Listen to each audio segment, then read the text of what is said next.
Before we get to our discussion, I want to say that I am still promoting artists, even though it's March, in the Dragon Ball fandom. And this artist who drew this thumbnail for me is one that many of you guys may already know. This is, of course, Tomislav, and he drew this for me. He's also responsible for drawing the Geekdom 101 Twitter banner, as well as the Geekdom 101 Golden Frieza with the lightsaber avatar. That was all drawn by Tomislav. Amazing talent. I've known him for well over a year now, and I respect the hell out of him. Check him out. This dude is legit. I'll leave the links down below. Let's get to the topic now. Ever since Battle of Gods, I think a vast majority of us have enjoyed just how fearsome and powerful the gods of destruction and the concept behind these destroyer gods has been in the Dragon Ball world. The appearance of the god of destruction Beerus in Battle of Gods, both the arc and the movie, is what would of course lead to the events of Goku attaining God Ki, which would lead to the events of Vegeta doing it, and of course both of them would surpass their limitations once again. Now, recently in Dragon Ball Super, specifically Goku's fight with Bergamo, we saw Goku unlock his blue-haired form and unleash the God Kaioken to win the fight. And a lot of the other gods of destruction were very shocked at Goku tapping into this power and as to how strong a mortal could become. In fact, just the idea that Goku had been hanging out with, much less training with these deities, is one of the key reasons as to why the apprentice Kaioshin Zamasu from Universe 10 would rebel against the gods himself and actually become one of the greatest villains in Dragon Ball history. But I digress. Back to my original point. A lot of fans were surprised that so many gods of destruction were so impressed with Goku's power, considering that they are, well, gods of destruction. Well, on this video, I'm going to talk about why being a god of destruction is actually not what it's really cracked up to be. Let's talk about it next.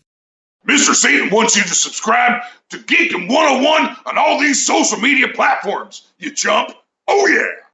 So when you think about gods of destruction, usually the first one that comes to mind is, of course, Beerus. Dragon Ball Super is slowly introducing the new ones as we go along. But the first god of destruction that we saw that actually was a god of destruction based on the god hierarchy was, of course, Lord Beerus. And regardless of whether or not you choose to go by Battle of Gods the film or the arc in Super, we know that Beerus was significantly more powerful than Goku and just about anybody else who Goku had fought prior to Beerus. In the Dragon Ball Super TV anime version of the events, in fact, when Goku was fighting Beerus in his god form, he and Beerus were putting out so much energy that they were actually sending out a ripple effect that was even felt in the sacred Kaioshin realm. That's how powerful they were. So when you first think about gods of destruction, you would think that each and every god of destruction would have universal level power. We're talking about the ability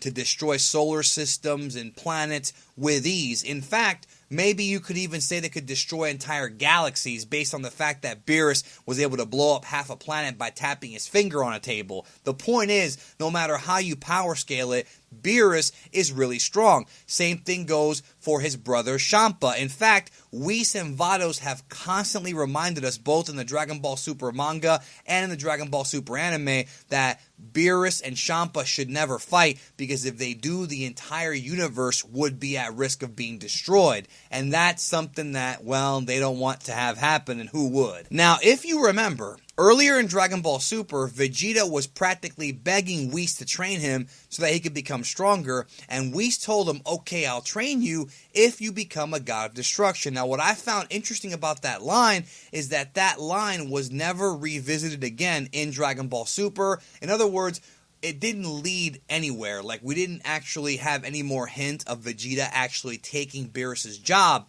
But again, if you go back to Dragon Ball Z Battle of Gods, Whis also tells Goku in the film version that if Beerus dies, that Goku could replace him as a god of destruction. So what does he really mean by this? Well, I think it should actually be taken very literal, and let me explain to you what I mean. Even though Beerus and Champa, we know that these guys are ridiculously powerful. We know this.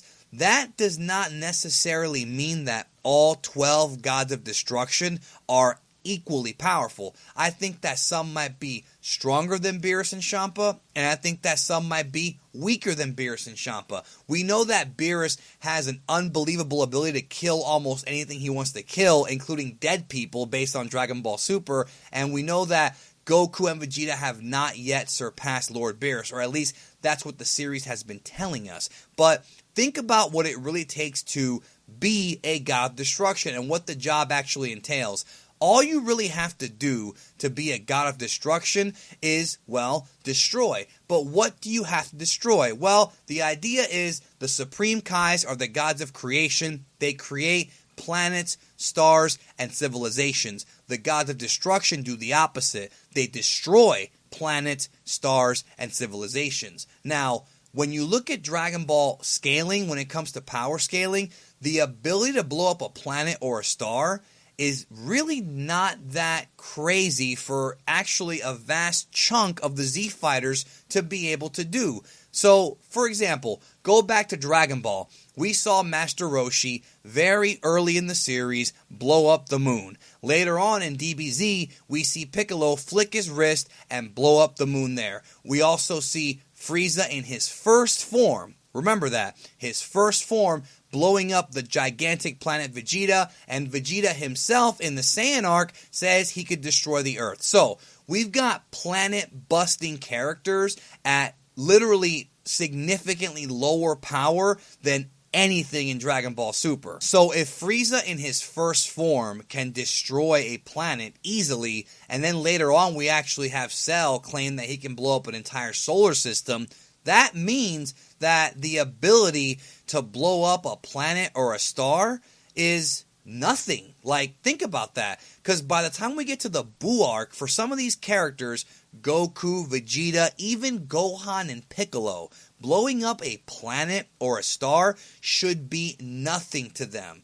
If Frieza in his first form can blow up planet Vegeta, what the hell do you think Super Namekian and Piccolo from the Cell Saga could do? Much less Mystic Gohan in the Buu arc, and we know how strong Buu is compared to Cell. I mean, we know it's a significantly different dimension of power, and we're not even talking about the god power in Dragon Ball Super. We haven't even gotten to guys like Golden Frieza or guys like, Goku Black at his full power.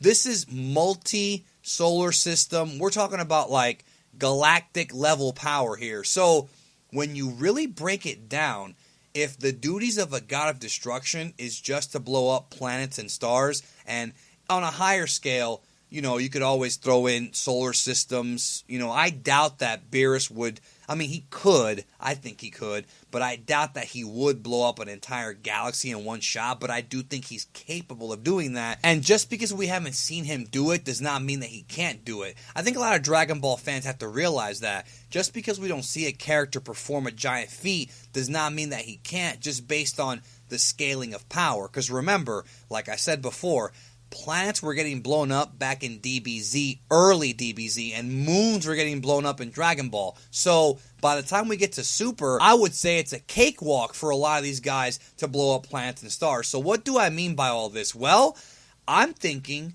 that to be a god of destruction, if all you have to do is blow up stars and planets, for the rightness of the universe or for your mortal ranking or whatever you want to call it, then Goku could be a god of destruction, Vegeta could be a god of destruction, even Gohan and Majin Buu could be gods of destruction. Don't forget that Kid Buu was running through the galaxy, blowing up planets quickly in DBZ, and again, this is before we get to the Dragon Ball Super level of power. So, what am I preaching here? Well, I'm preaching that to be a god of destruction, you really don't have to be as strong as Beerus and Champa. You really don't, based upon what the actual guidelines and the rules are for being a god of destruction. So, does that mean that some of the other gods of destruction are weaker than Goku and Vegeta? I think that's not only a possibility, but a very strong possibility. Hell, when he used that Kaioken Blue the first time,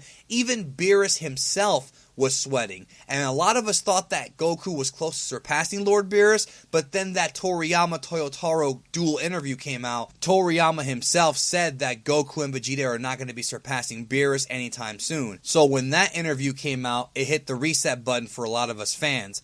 But I still stand by my point that to be a god of destruction, to fulfill the duties of a god of destruction, you don't have to be much stronger than even Gohan or Buu. So yes, I do believe that there's actually a strong possibility that some of the other gods of destruction and some of the ones we're about to be more familiar with in the Tournament of Might, in the Universe Survival arc, may actually not be as strong as you think.